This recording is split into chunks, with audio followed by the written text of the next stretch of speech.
Protesters gather in D.C. a day before Congress certifies election, clash with police at night. Crowds of President Donald Trump's supporters gathered Tuesday, a day before planned rallies and protests likely to attract conspiracy theorists and far-right extremists to the nation's capital. By Tuesday night, D.C. police had announced 6 protest-related arrests.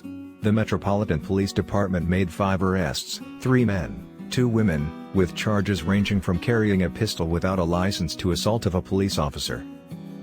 Fervent Trump supporters are convening in D.C. this week to contest what they call a rigged election, despite a lack of evidence of widespread voter fraud. The rallies coincide with a congressional vote to certify President-elect Joe Biden's win in the Electoral College on Wednesday. Election security experts, state officials, judges and independent observers across the USA have found no evidence of widespread voter fraud. Some Republican lawmakers plan to challenge the vote when Congress meets Wednesday to confirm Biden's win.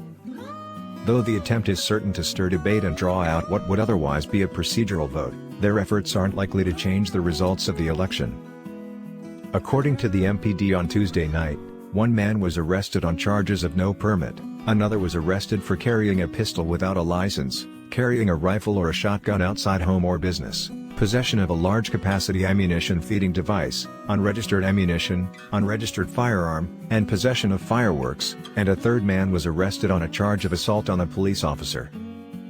Police in D.C. erected signs warning that the open carrying of guns is illegal.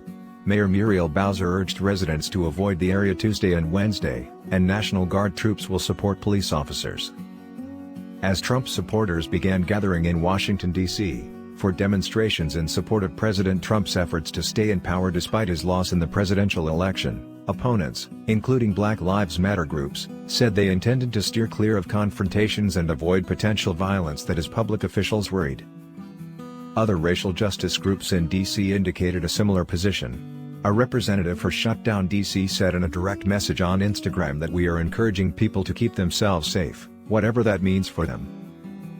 D.C. Mayor Muriel Bowser has asked Washingtonians and those who live in the region to stay out of the downtown area on Tuesday and Wednesday and not to engage with demonstrators who come to our city seeking confrontation, and we will do what we must to ensure all who attend remain peaceful.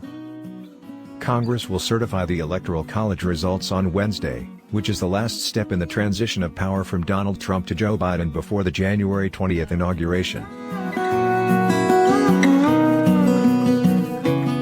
Washingtonians and those who live in the region to stay out of the downtown area on Tuesday and Wednesday and not to engage with demonstrators.